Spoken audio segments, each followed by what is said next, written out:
All right, let's get perhaps a different perspective. Democratic Congressman Brendan Boyle of Pennsylvania is joining us. He's a member of the House Foreign Affairs Committee. You agree with Senator Lindsey Graham? Well, just to put this in context, we are now in the most dangerous situation since those 13 days of the missile crisis in October 1962. And what President Kennedy... the Cuban Missile Crisis. The Cuban Missile Crisis, of course, yes. What President Kennedy observed then was that if you put an opponent with his back up against the wall and you give him no option but to fight, that is what he's going to do. The brilliance of what Kennedy did during the Cuban Missile Crisis was pushing back against the initial recommendations he received from the supposed wise men, the ex-com, and he decided, let's negotiate and let's try to give them a way out. I believe the way out for Kim Jong-un and the North Korean regime would be the preservation of that regime. Now, here's the challenge with what I just said. Libya. We said to Muammar Gaddafi a number of years ago, if you go ahead and give up your nuclear program, we guarantee we will not invade.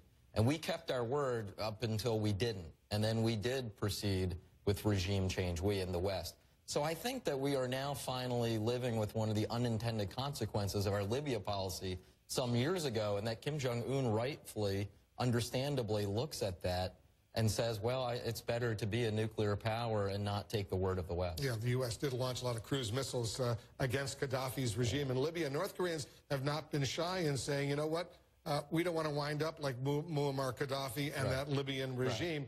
So realistically, are they ever going to give up their nuclear capability? Look, this is a problem that has bedeviled 4 presidents now, from Bill Clinton and George W. Bush through Obama and now Donald Trump. You are assuming that there's a certain rationality of Kim Jong-un, which is not necessarily a 100% safe assumption. But assuming he is a rational actor, if we could go into a direct bilateral negotiation and guarantee that we would not pursue regime change, it seems to me that we should give that a shot before we would have to preemptively strike their ICBMs. A preemptive strike, though, would result in enormous casualties south of the demilitarized zone and potentially in Japan. Tens of thousands, maybe hundreds of thousands of people within a day or two could be killed. Right, which is exactly why I think that we still need to give negotiation a chance, recognizing that it may not work.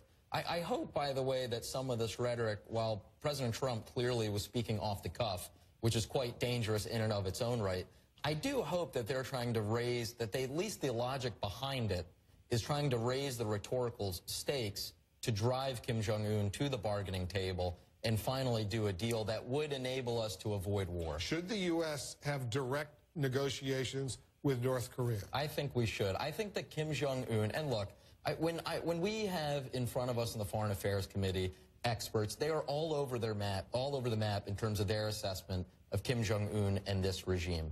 But the best analysis that I have read and that I have heard is that Kim Jong-un, more than anything, wants legitimacy.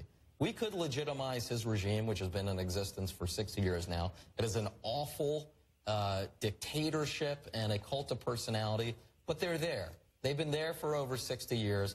I think it is time to enter bilateral negotiations. And if that helps us get to the point where we recognize the regime, we guarantee to them we will not pursue regime change in exchange for a freeze of their nuclear program, that would be worth it, and that's a deal most Americans would take. A freeze is one thing, but you're not realistic that the elimination of their nuclear program is going to happen. Maybe they would just freeze it the way it is right now. Well, initially a freeze before you would get to a rollback.